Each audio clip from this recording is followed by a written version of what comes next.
சிந்தனையாளர்களே,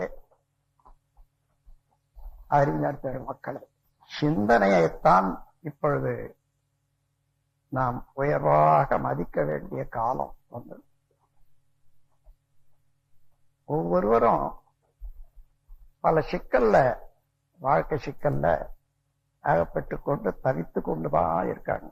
ஆனா இந்த சிக்கல் எப்படி வந்தது, அதை எப்படி போக்கிக் கொள்ளலாம் என்று உட்கார்ந்து சிந்தித்து அதற்கு முடிவு காணும் பழக்கம் இல்லை. அதனால சிக்கல்களையே அனுபவித்துக் கொண்டு அதிலேயே மனம் செயல் எல்லாம் ஈடுபட்டு இருப்பதனால சிக்கல்கள் நாளுக்கு நாள் பெருகிக் கொண்டுதான் இருக்குதே தவிர குறையல. நண்பர்களே, ஏதோ வந்தோம், உட்கார்ந்து ஏதோ பேசினாங்க, கேட்டோம். எல்லாம் கேட்டுக்கிட்டு அந்த போனா அவ்வளவும் போடும். அதல்ல இந்த கூட்டத்தினுடைய கருத்து. இங்க என்ன சிந்தனையாளர்களுடைய கருத்தை எல்லாம் தொகுத்து கொடுக்கிறாங்கன்னு கேட்டுக்கொண்டு போய் வாழ்க்கையில பயன்படுத்துவதற்கு தினந்தோறும் வாழ்க்கையில. ஆனா இங்க சொல்றதெல்லாம் செய்ய முடியாததை எடுத்து காட்டுறதில்லை, தவறான கருத்துக்களை கொடுக்கறதில்லை.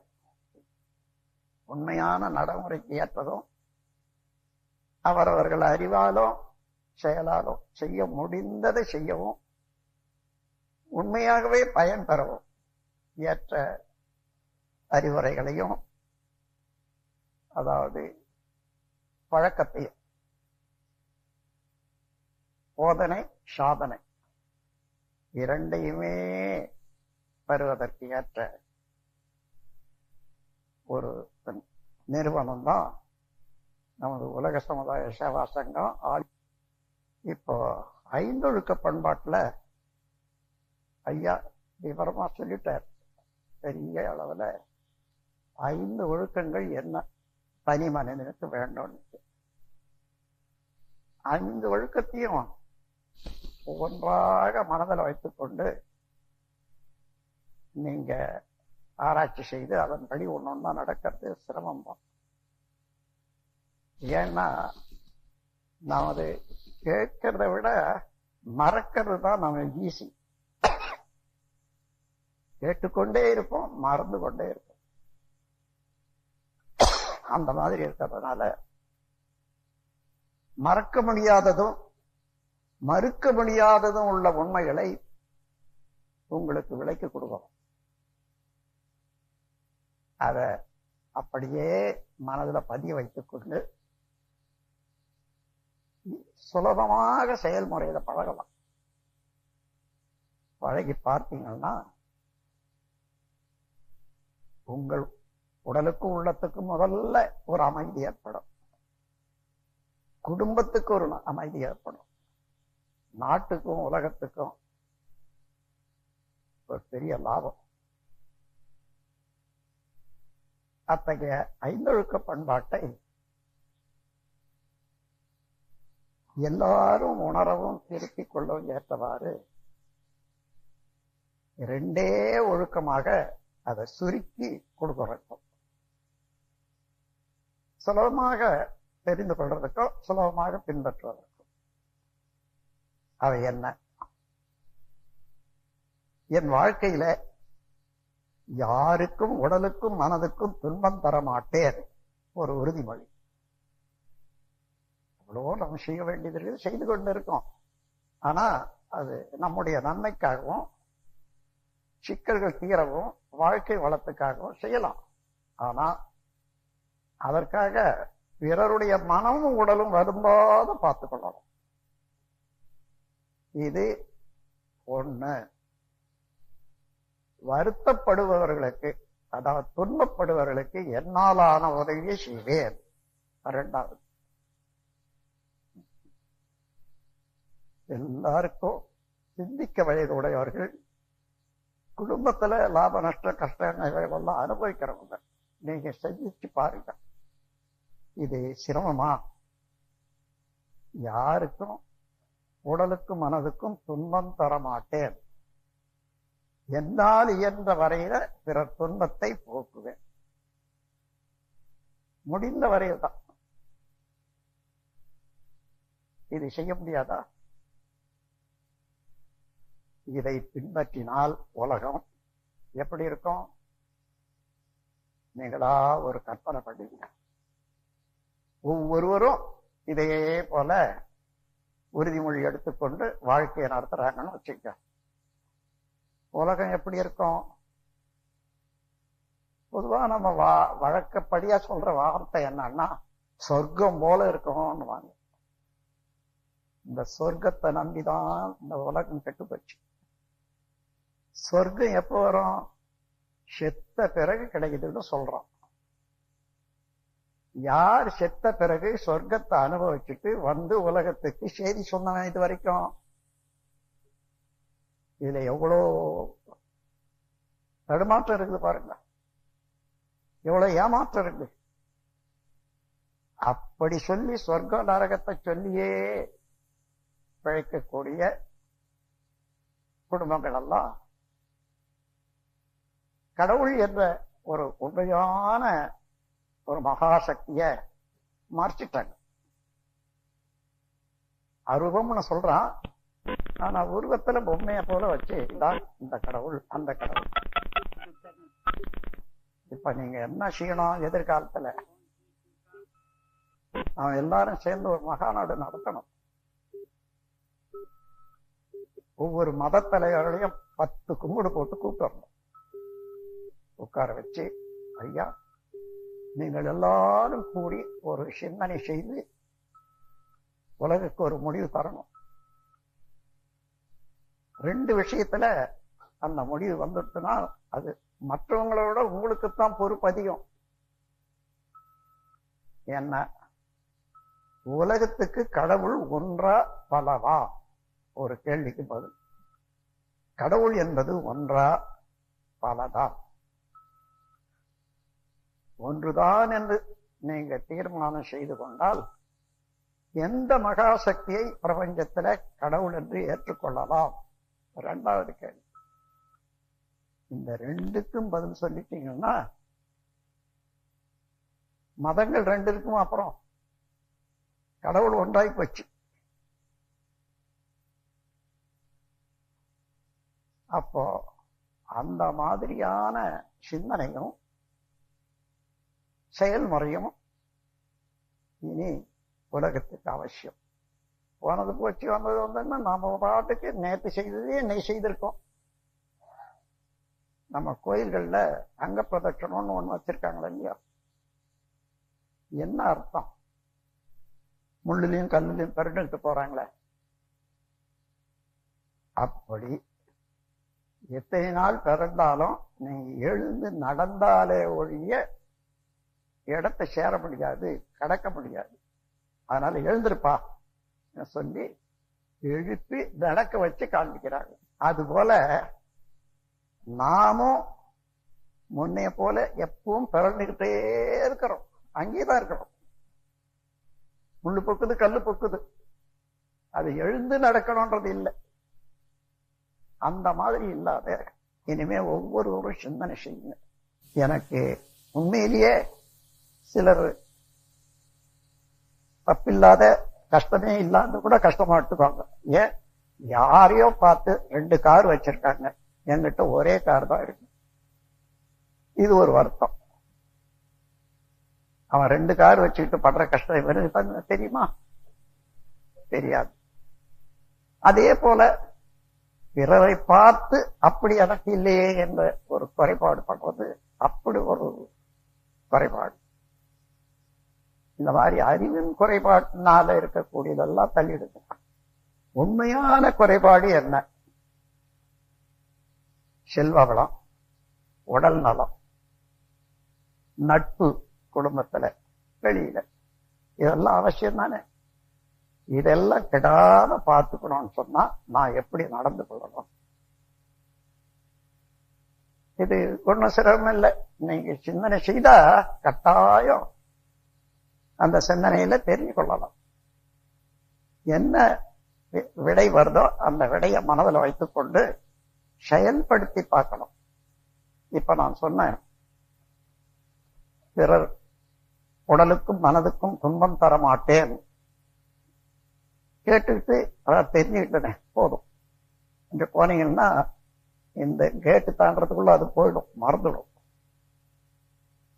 நீங்க என்ன செய்யணும், இந்த நிமிஷத்துல இருந்து இதை நான் பழக்கத்துக்கு கொண்டு வரணும் வாழ்க்கையில. அந்த முடிவும் கூட எடுங்க. எப்படி, எங்க பழகிறது? உங்க குடும்பமே பழகிறதுக்கூடிய பள்ளிக்கூடம். 4 பேர் இருப்பீங்க, 6 பேர் இருப்பீங்க. இந்த 4 பேரையும் ஒவ்வொருத்தரா மனதில் நினைச்சு பாருங்க. எவ்வளவோ அருமையான நட்பு. என்னுடைய சொந்தக்காரர், அம்மா அல்லது கணவன், மனைவி, எவ்வளோ உறவுல உயர்ந்தவர்கள். அவருக்கு நான் சொந்தம் கொடுக்கலாமா? கூடாது, கொடுக்கவே மாட்டேன். இப்படி ஒவ்வொருத்தரா நினைச்சு அந்த உறுதி எடுத்துக்கொள்ளுங்க. மனதுக்கும் உடலுக்கும் ஒரு துன்பமும் கொடுக்க மாட்டேன். இந்த அவங்களை பார்க்கிற போதெல்லாம் இந்த எண்ணம் வருமா இல்லையோ? அதான் ஒரு முடிவு எடுத்தா அந்த முடிவுல என்ன கூட நினைக்கிறோமோ அதை எப்ப நினைச்சாலும் அந்த முடிவு எடுக்கிற போது அதுவும் வரும். அதுக்கு ஒரு கதை சொல்லுவாங்க. யாரோ ஒரு சும்மா வீணா எனக்கு உடம்பு நல்லா இல்லை, மருந்து கொடுங்கன்னு டாக்டர் போய் அடிக்கடி வற்புறுத்துவானா. தொந்தரவு பொறுக்க முடியாத, நான் கொடுக்குறேன்டா நாளைக்கு வா சொல்லிட்டார். நாளைக்கு போன உடனே ஒரு மருந்துன்னா மருந்த போல ஒரு டப்பாவில் போட்டு கொடுத்து, இது சாப்பிடு, ஆனா எடுத்து வாயில போடும்போது குரங்குன்ற நினைவு வரக்கூடாது உனக்கு சொல்லிட்டான். அது எப்ப போனா மேல ஒரு உண்டை, சின்ன உண்டையா இருக்குது மருந்து, அது எடுக்கிறான், ஐயோ குரங்கு. அந்த மாதிரி ஒரு முடிவு எடுக்கிற போது ஒரு நினைவை, அதுக்கு உரிய நல்ல நினைவை இணைச்சு விட்டுட்டோம்னா எப்பொழுதும் அந்த முடிவு எடுக்கிற போது, அந்த செயல்ல வரப்போது அந்த நினைவு வரும். அதுபோல நீங்களும் ஒவ்வொருவரையும் பார்த்து உள்ளத்தால முடிவெடுத்துக் கொள்ளும். எனது கணவர் இனிமே அவருக்கு எந்த துன்பமும் கொடுக்க மாட்டேன். என்னுடைய மனைவி இனிமே அவருக்கு எந்த துன்பமும் கொடுக்க மாட்டேன். குழந்தை, அம்மா, அப்பா, இப்படி உங்களுக்கு நெருக்கமானவர்கள் வரையில ஒரு உறுதிமொழி எடுத்துக்கொண்டு பழகுங்க. ரொம்ப சிரமமா இருக்குமா? நஷ்டமா? இது நஷ்டமும் இல்லை, கஷ்டமும் இல்லை.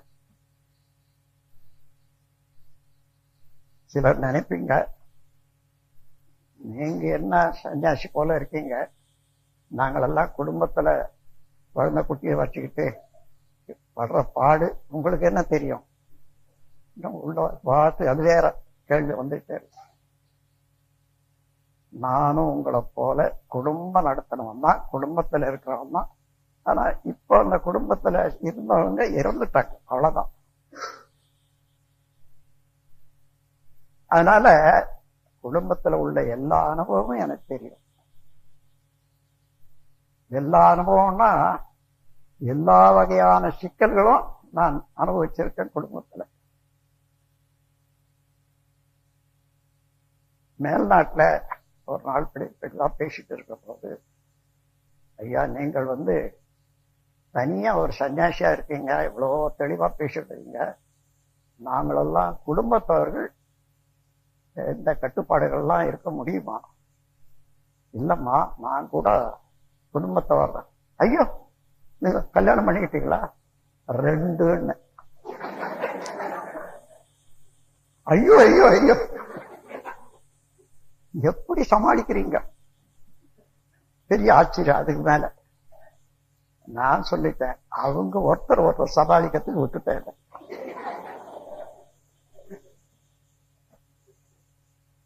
அந்த மாதிரி சிரமம் இல்லாத, சிரமப்படாத, அந்த சிரமத்தினுடைய கஷ்டம் தெரியாத பேசுறேன். நான் குடும்பத்தில் இருந்து மனைவிகள், பெற்றோர்கள் இவர்களோட இருந்து எல்லா அனுபவமும் பெற்றுதான் அந்த அனுபவத்தினுடைய சாரம் தான் சொல்றேன் உங்களுக்கு. ஒரு வாரம் நீங்க ஒரு முதல்ல ஒரு பரீட்சார்த்தமா யாருக்கும் துன்பம் தருவதில்லை என்று அதுவே உறுதிப்பாடா வச்சுட்டு ஒரு வாரம் இருந்து பாருங்க. அந்த குடும்பத்தில் உள்ளவங்களாம் அவங்கள தெய்வமாக போற்ற ஆரம்பிப்பாங்க. அந்த அளவுக்கு மனமாற்றமும் ஒரு மதிப்பும் அந்த குடும்பத்திலேயே ஏற்பட்டு, அதை விட என்ன வேணும்? இந்த பழக்கம்தான் வேற எங்க போனீங்கன்னாலும் அங்கேயும் அதே பழக்கம்தான் வரும். இது பழக்கம் பண்பாடாக மாறிவிடும், அதான் இயல்பாக மாறிவிடும். அப்படி மாறி போச்சு உலகம் எல்லாம் என்ற எப்படி இருக்கும்? சிம்பிள் மெத்தடு, ரொம்ப லேசான முறை. இத பயிற்சி பண்ணா உலகத்துக்கு எவ்வளவு நல்லதா இருக்கும்.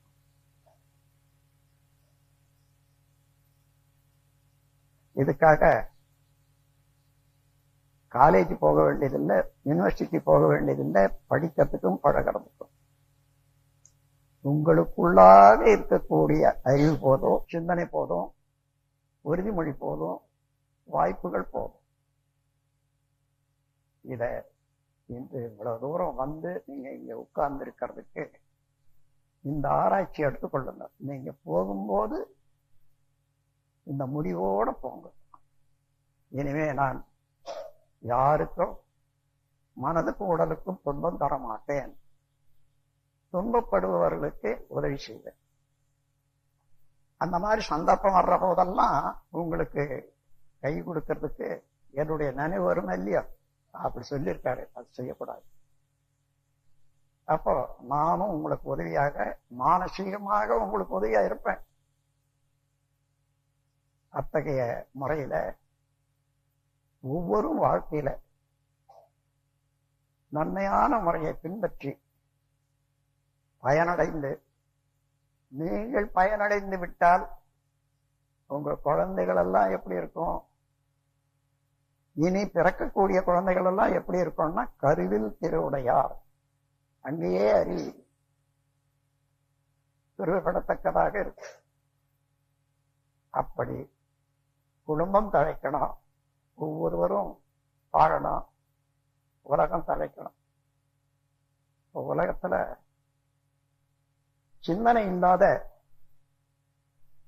எத்தனை போர் நடந்து போச்சு பாருங்க இந்த உலகத்துல. உங்களுக்கு கொஞ்சம் தான் தெரியும், எனக்கு நேரடியாக 2 போர் தெரியும். அந்த 2 போர்ல நடந்த ஒரு சீரழிவு சொல்லவே முடியாது. அதுல நானும் பல கஷ்டங்களை பட்டிருக்கேன். இவ்வளவு ஆசிரியர்கள், அறிவில முழுமை பெற்றவர்கள், விஞ்ஞானிகள், மெஞ்ஞானிகள், தத்துவ ஞானிகள் உள்ள இந்த உலகத்துல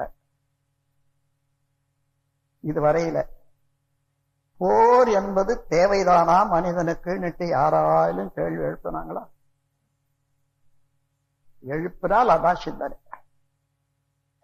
கேள்வி எழுப்பி இருந்தா கட்டாயம் அது மேல அந்த கேள்வி அழுத்தமாகி அதுக்கு பதில் தரணுன்றதுக்கு பலதாண்ட கூடி ஆராய்ந்து இவ்வளவு காலம் முடிவு வந்திருக்கும். நல்லா கவனிச்சு பாருங்க.